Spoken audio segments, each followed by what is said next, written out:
Hello, friends. Welcome. We are joined today by Abby Wahl. Abby, thank you so much for being here today. Glad to be here. Well, Abby lives in the country on a farm with her husband and 5 children. She and her husband have been married 17 years this September, and she is an outgoing introvert who loves to read big and small books. She loves exercise, weightlifting, and playing softball. When she was younger, she went to many concerts, played violin in the orchestra, and traveled to faraway places. She has visited 9 countries and lived in 2, which sounds super exciting. I'm distracted by that part of your bio. We'll have to go off script. I don't hear about that. But and now she prefers being a homebody, living and working alongside her family. She loves to cook, not bake, and look for opportunities to open up their home for hospitality. Well, Abby, I'm so excited, especially get to talk to you today because I hear you in my earbuds on the Scholé Sisters podcast, which is one of my favorites, of course, as you know. And so I would love for you to introduce yourself to anyone who doesn't know you. I mean, I gave you a little bio, but what would you like to say about your family and then how you got started homeschooling? Sure. Well, let's see. I just joined the Scholé Sisters here this past year. I've been a longtime fan, and I basically forced them to be my friends. And they had a meetup in Portland a few years ago, and I decided that it was really getting quite ridiculous. They should just know me because we would get along so well. I am an INFJ personality type for those of you who care about such things. And we intuitively know when we can be friends with people and when we won't be. So knowing this, I went and met them. My husband is actually my kids are actually second generation homeschoolers. My husband was homeschooled. The Christian school that he went to in kindergarten and possibly part of first grade. I can't quite remember if it was kindergarten or first grade, but they asked him maybe it wouldn't be such a great idea if he would come back. So my mother-in-law homeschooled he and his 6 siblings all the way through. So we do it very differently than how he was homeschooled, but there are some similarities too. So let's see, I am on Instagram. I do not have a blog. I do not have a web business or anything like that, but I am on Instagram for now. We'll see as election time rolls up how much I will be actually participating in any of that. All right. There are good times to just step away from social a little media. Unplugging. Yeah. Yes. So I'm at Ordo Amoris Education, and that's mostly just our homeschooling and kind of my own personal thoughts and reflections. And then I have another one that is Abby Wahl 5, and that is mostly just sheep business. So I like to compartmentalize things. It's a lot easier for me to just do that. Both my accounts are private. You have to ask to be my friend because I do post pictures of my children, and I accept ladies and men I actually know in real life. But otherwise, you don't get to see those things. Yeah. We have a hashtag called WallKidsWorking or WallKidsWork, and that's mostly my kids during lambing season. So that's a big part of our life is we run sheep here in the Willamette Valley in Corvallis, Oregon, and in the greater surrounding areas. So if you are in the on the West Coast, most of our meat that you can buy directly is at PCC markets up in Seattle and New Seasons Market in Portland area. So we do sell in California as well, but it's under a different thing. So anyway. So did you know that you were marrying into a farming family, or did you grow up on a farm, or how did that all start? Yeah. So it's a small community, and unless you were raised in somewhat of a agricultural setting, you don't know what you're getting into. I have a sister-in-law who was not quite ready for it, so she's adjusted now and she's great. But both my grandparents had big family farms. I grew up on my grandparents' farm for many years before we moved into the city, and it was very small. I spent all my summers bucking hay for both grandparents. I spent years working on my father-in-law's ranch, even before I was married to his son.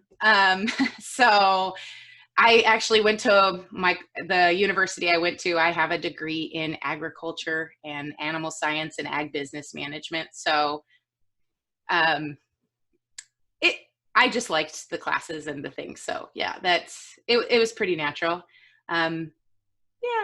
Big city life is not for me. So. Well, let's talk a little bit about your family's homeschool kind of approach and philosophy. So you talked about how your husband was homeschooled, back when my parent, I'm a second generation homeschooler as well. And man, I still can't figure out how they homeschooled without the internet, all these wonderful resources. But we have so much to be thankful for those pioneers. And yet there are many things that, we do things somewhat differently now and find our own family's way. So how has your approach to education grown and developed over the years? Were you always interested in classical education or?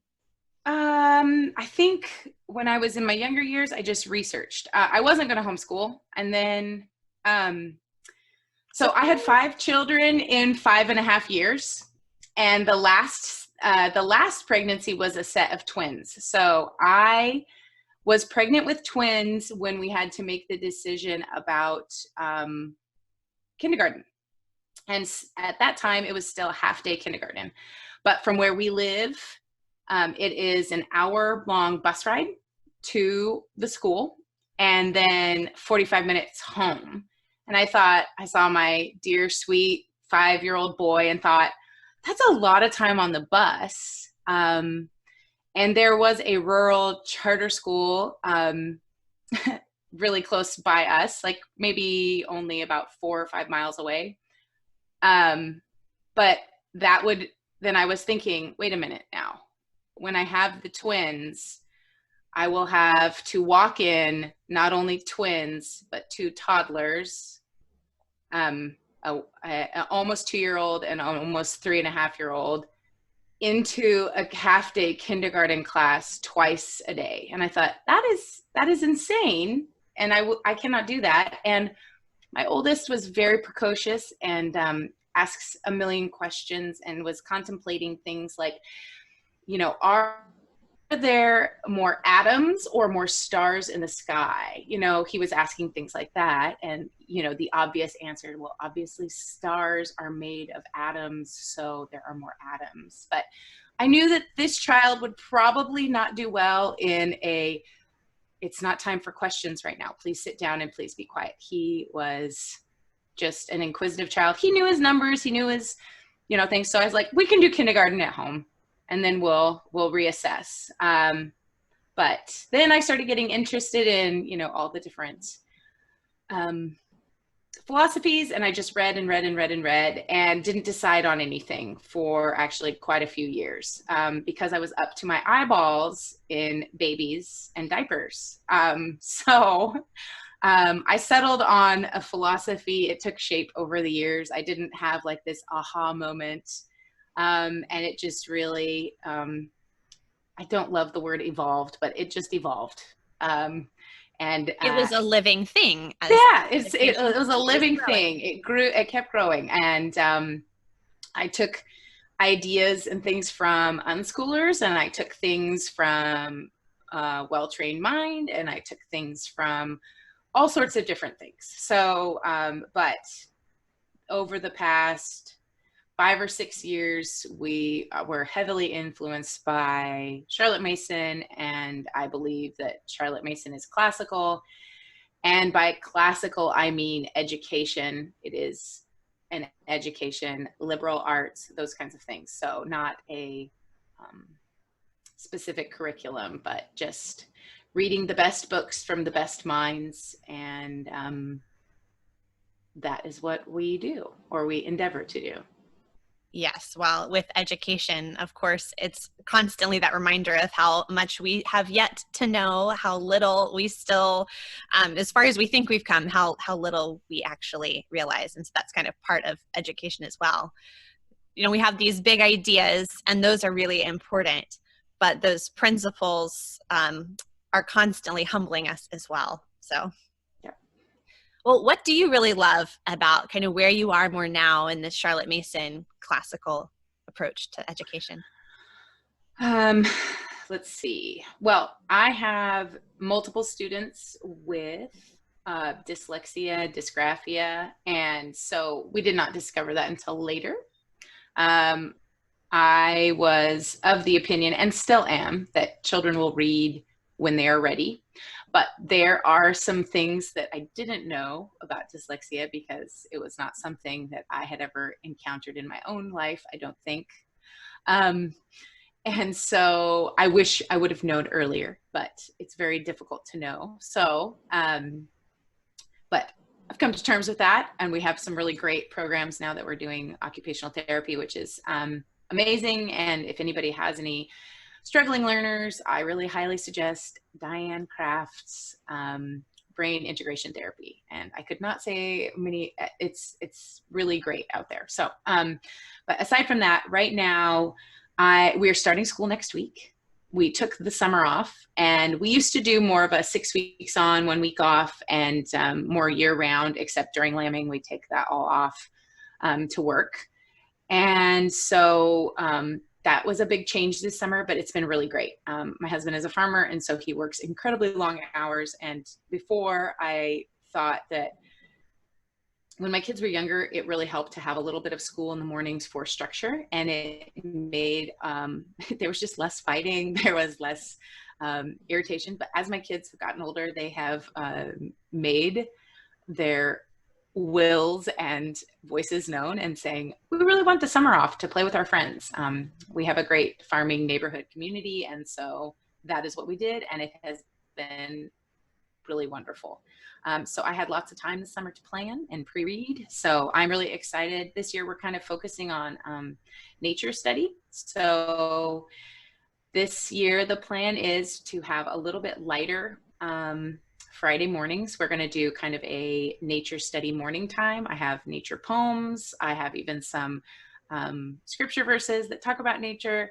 We have just some specific studies that I want to do. And then we are going to go and do a big house clean on Fridays. We're going to be doing a weather study and some specific, I want to get to know, name plants and trees in our own area. So we have a wildlife refuge near our house. And so on Friday afternoons after the big house clean, which is one of the key routines in our lives. So we spend about an hour really cleaning the house top to bottom and all around, so that the weekend isn't taken up with more of that. And it just really helps us maintain the house at a level of satisfaction, level to my husband's satisfaction. We do a daily cleanup before he gets home. And then on Fridays, we do a bigger clean. And then, so we'll go to the refuge and do a little nature walk, and hopefully some more sketches in our nature journals. And so I'm really excited about that this year. And sometimes my kids are a little bit begrudging about things like that because they have other things that they want to do. But I really think getting outside and having it be a purposeful walk will be a good thing that they will eventually learn to look forward to. So I really do believe that exposure breeds taste, and as we get along, it will be there will be fruit from that. So yeah. Nature study is one of those things that I often really want to include in a more systematized or planned out way. But whenever I have tried that, I haven't quite figured out how to make that actually work in our schedule. So, but a lot of times it's just, we're just out and then we'll just stop because, oh, look, there's this creature. Let's all just stop and look at it. And I'm like, that counts. That's nature study. We're exploring and we have that wonder and delight, but a little formal, or just having it planned on your schedule. So it's harder to miss things when there's an appointment on the calendar. Yes. And, we are farming and agricultural life. So it's not like we don't have nature in our lives, but my husband's really good at naming flora and fauna. And even when we're out in the woods, we're a hunting family as well. And so he knows a lot of the brush and things like that. And so just to become more familiar with the names, I think that is the goal this year, to work on that, as is reading. With dyslexia, we are still, with my older kids, it's still sometimes a struggle, and we are doing spelling and just working on our fluency. We have improved tremendously in the last year, but Diane Crafts is about a 1 to 2 year program, and we're on the 2-year program track. And so, yeah. But local friends too who have really seen success with her stuff. Yeah. If you are consistent with her, it is really, really helpful, and the kids are really able to see their own progress too. So it's been, it's just getting better every year. So. Well, Abby, I would like to ask you if you could explain, so your Instagram handle is Ordo Amoris. Yes. And for anyone who maybe is not sure what that means, can you explain what the ordering of the affections is all about? Sure. Well, it's C.S. Lewis, and he's talking about, now I'm going to blank, but is it Aquinas? No. No, it's a quote from C.S. Lewis. But is it not Augustine? No, I don't know. It's Augustine. Yes, I knew I wasn't right with it. Okay. Yeah. Well, you were saying, I was like, she's the Scholé sister. I'm sure she I know. knows. So I knew it started with an A. See, we can forget these things. It's Augustine or Augustine. I've heard it both ways. Anyway. So it's the ordering of the affections, but I'm taking it from C.S. Lewis's quote. So I know it's him who says it, but it is this idea that we need to have our loves rightly ordered. And it goes with the other part of my tagline, which is less but better.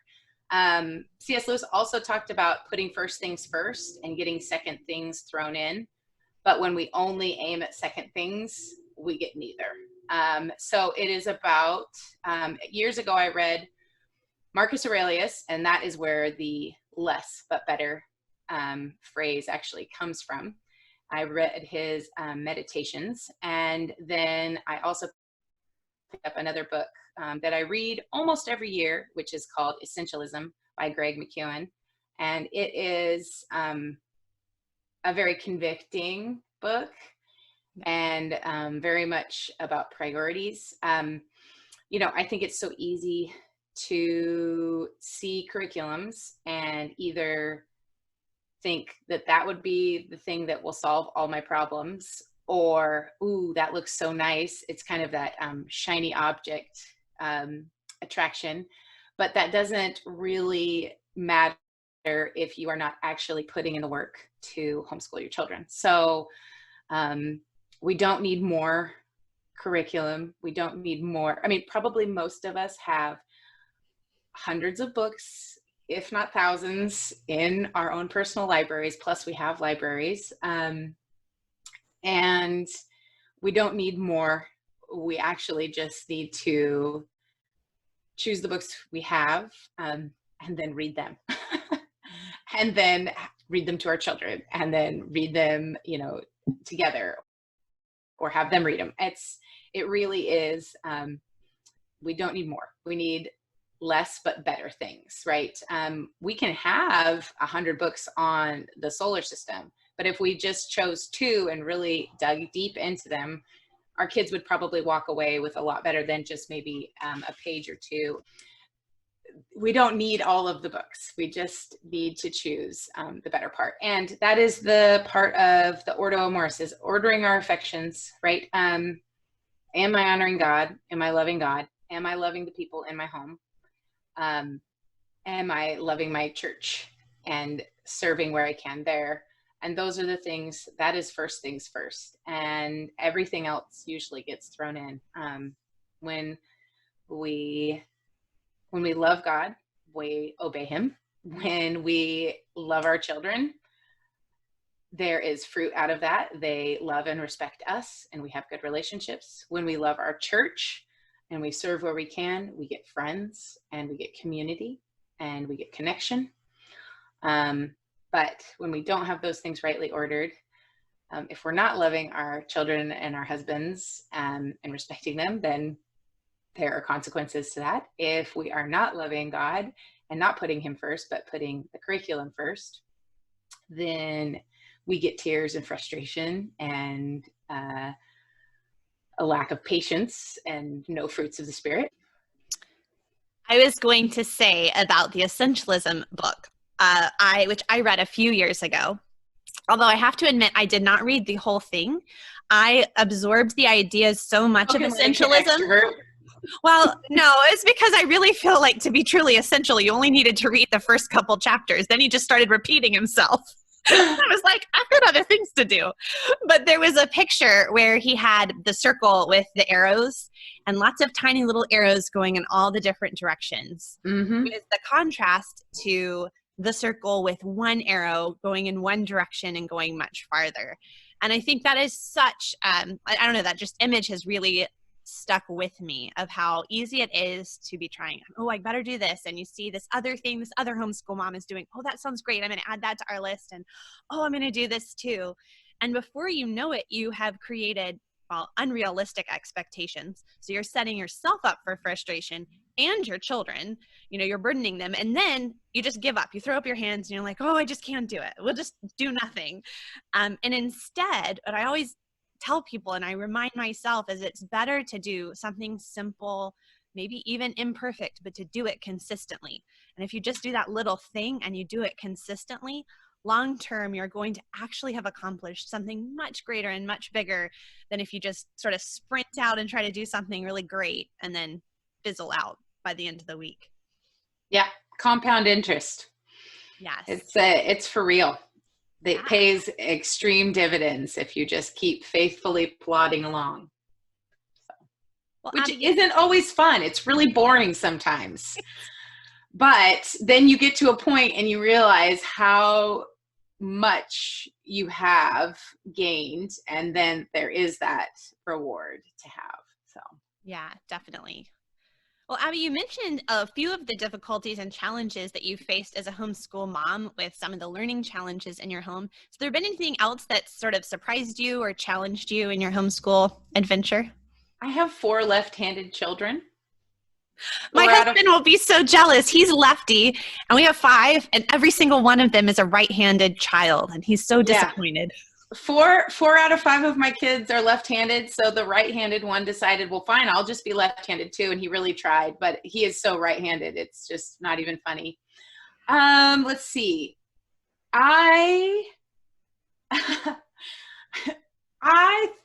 I mean, we all have these ideas coming into homeschooling and what it will be like. So the reality is not like the idealistic dream. And I read a lot of books by, people that were just very different from my personality and from my own personal lifestyle. And so, taking those things into account, that it shouldn't look like anyone else's. So, everyone's homeschool looks different, just like everyone's schooling endeavors are different. We all have had different experiences and things like that. So, and while we enjoy so many things that a lot of homeschoolers do, there are some things that, I've tried to implement from other people's great suggestions and books, and my kids are like, I don't think so.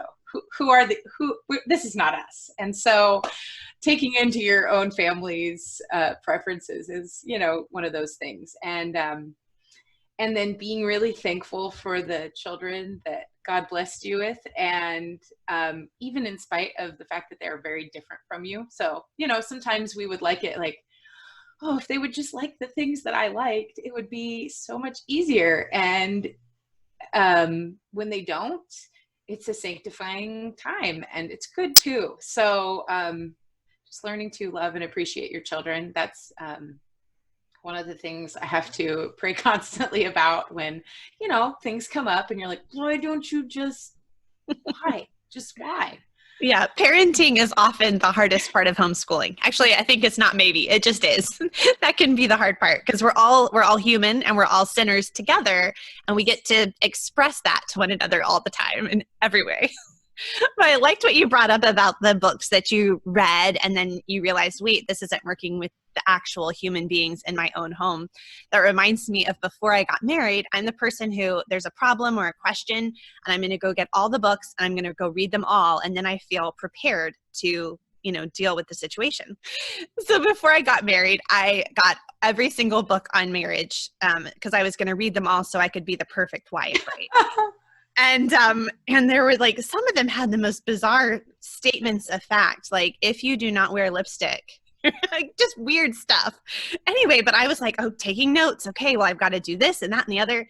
And then I got married and my husband was not like the husband, this like fake husband in the book. And all the things I would try to do to like meet my checklist, I had to actually put that to the side and actually look to learn my husband, like to love him for who he was and figure out what actually that was going to look like. And I think that's often with our children. We read the blog post or we read the homeschool ideal and we can't actually see the actual children in front of us. Instead, it might profit us more to read our children, to learn who they are, rather than just, obviously reading books and blogs and listening to podcasts is great, but there's especially humility and doxology, right? obviously, but there's something to be said for, children are born persons. Like, who are That's they? right. Who has God made them to be? And be able to love them the way they need to be loved, not the way we want to be able to love them. The most convenient way for me. Right. Yeah. So. Yeah. Okay, yes. Well, I want to hear too about this whole being a mom of multiples thing. So yes. you said that your fourth and fifth children are twins. Yes, identical twin boys. Okay, so what is it like homeschooling twins? It's pretty fabulous, actually. They get along great, and if they do fight, it's for about 2 minutes, and then they're best friends again. Twins is great. They're completely different people, even though they look so much alike. Most of our friends can't tell them apart, and so they just call them twin, or they'll guess, and it's pretty funny.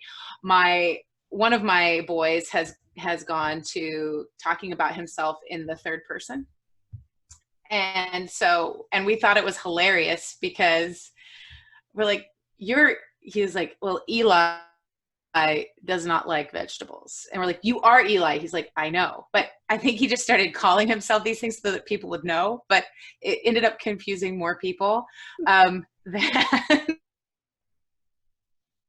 he picked up on his own, and he was young when he started doing it. So he doesn't do it all the time, but it is pretty funny when he does that.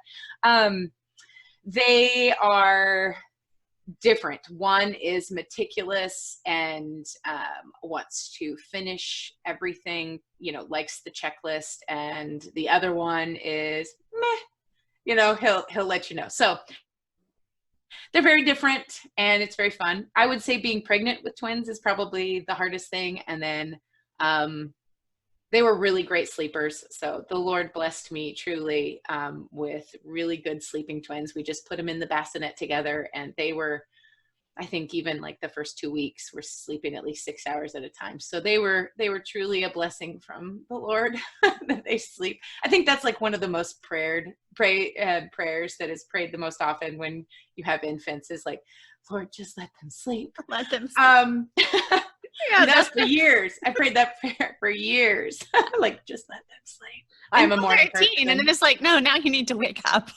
Yeah.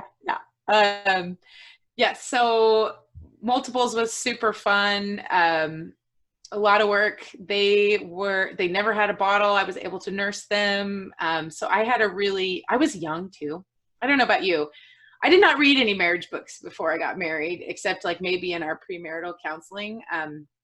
And that was like, once I got married young, and I had no idea what I was doing. I was 19. Okay.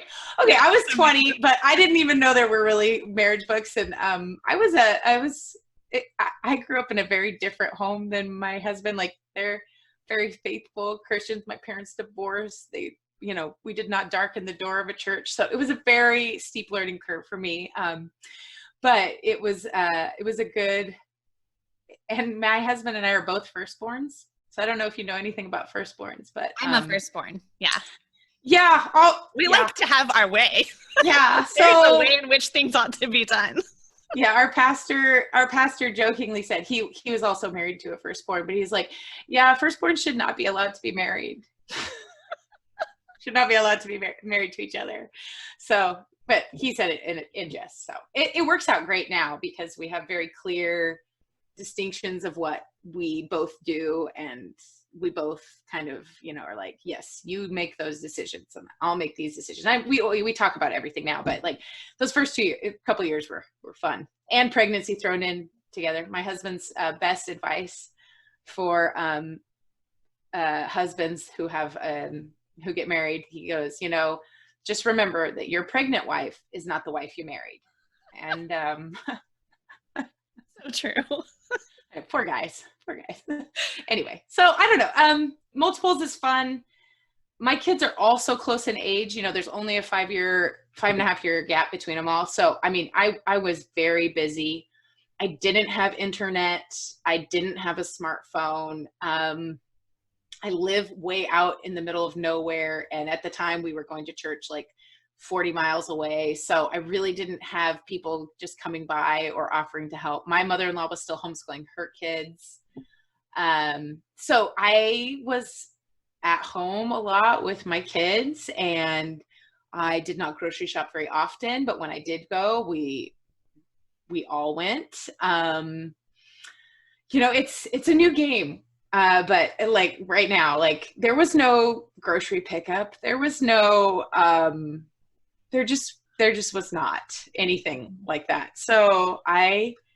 But I didn't know any different either. So I was completely fine and content and happy. And, like I said, I read a lot because I didn't have TV. Well, I guess we were still getting like 4 channels at that point, but we just didn't watch TV, read, and it was great. But, I don't think I would want to go back there. Yes. You can appreciate it and see the value in it, yeah. And also see the value in your life now. Yeah. I mean, and when you hit 4 years old, it's kind of, we call it the life-changing magic of a 4-year-old. Yeah. Life really changes after that. And we haven't had babies for a while. My youngest are 10. I've got all double digits now. And so we're actually doing like college visits now. See, people, you can survive. You can survive. So like I mentioned, I got married at 19 as well. 10 months later, my firstborn was born. Yeah. And so for the longest time of our marriage, I thought of myself as like a mom of littles. But my baby, my 5th little guy, just turned 5 this year. And everyone can buckle themselves. They can fix their own breakfast and their own lunch. They can, go to the bathroom by themselves. It's pretty amazing. Yep. Shoes on the correct foot. Yes. Underwear on forward. Mostly. Mostly. As long as you're covered. I don't care. That's right. So it's a whole different ballgame. There's that bittersweet thing where it's like, oh, when you see a puppy, like, oh, a puppy. But then I'm kind of actually good with where I am right now. I like this stage. Yes. Yeah. No, I love holding other people's babies, and I always try to, do that. And I'm super excited about it. I love babies, but at this point, we are so happy with where we're at, and we get to do so many fun things. Like we got a boat this summer, so we've been going out on the lake and on the river, and we can go hiking and camping and do all sorts of fun things. So it's a new season, and it brings new challenges, but yeah. Each season has its own special elements. Yes. Well, here at the end, I'm going to ask you the 2 questions I'm asking every guest this fall. And the first question is just, what are you reading lately? Let's see. Okay, so I am reading right now The Liberal Arts Tradition by Kevin Clark and Ravi Jain. Love that book. For the Scholé Sisters online book club that Misty Winkler is leading. And I actually have a huge stack of books because I don't like to read just one book unless I get really lost in fiction. I am also reading a great book by James Nichols called Math, the Math Silent. And it's actually more of like a philosophy and I could Metaphysics. reach out and grab that book off Yeah, my shelf. it's fabulous. And I'm reading that one in conjunction with Peter Kreft's The Philosophy of Tolkien. And they are just going so well together. Let's see, what else am I reading? I have a bunch of like school books for my kids that I've been reading. So we've got a couple on geography, a couple on history, which I'm really looking forward to. You know, a lot of good Charlotte. And I'm reading a couple business books by Gino Wickman. And you know, he does EOS, which is Entrepreneur Operating System. It's very good. But you know, it's got a little bit of, it's not schmarmy business stuff, but sometimes they, you know, have to inflate some stuff. So, you know, Right. You have to get through some of that, but for the most part, it's got good principled ideas. And I'm reading the Bible. So I do the Bible reading challenge. I've been doing it this will be my 4th year, I think. And every summer they do the whole New Testament. So I'm just about finished. We're in Revelation right now. So I have read the New Testament, and then every school year I read through the entire Bible. So, and it's the most successful I've ever been on a plan ever. You only have to read Monday through Saturday, and they have built-in catch-up days, plus Sunday's basically a catch-up day too. And it's about 6 chapters a day. So I either listen or walk, but when I'm walking or I read it in the morning. So yeah, always have the Bible going. And that's just a good life principle. That's right. And this I love, and it has a really pretty printable too. So, and I just stick it in my Bible. So I'm sure I'm reading more things, but I'm blanking on it right now. That was a lot too. And if you can send me the link to that Bible plan, I'll include that in the show notes for anyone who is interested. Yeah. And we have a joke in our family. So in our family devotions, we just read a chapter a day, Genesis to Revelation. And our joke is we get to the end of Revelation, we're like, what should we read next? And because we just go back and start at the beginning. Yep. So it's good. That's great. All right. Well, the second question I have, we have a lot of new and some even maybe unexpectedly homeschooling families this year. If you were talking to a new homeschool mom, what would you say to her? Oh, I've been giving this pitch a lot, actually.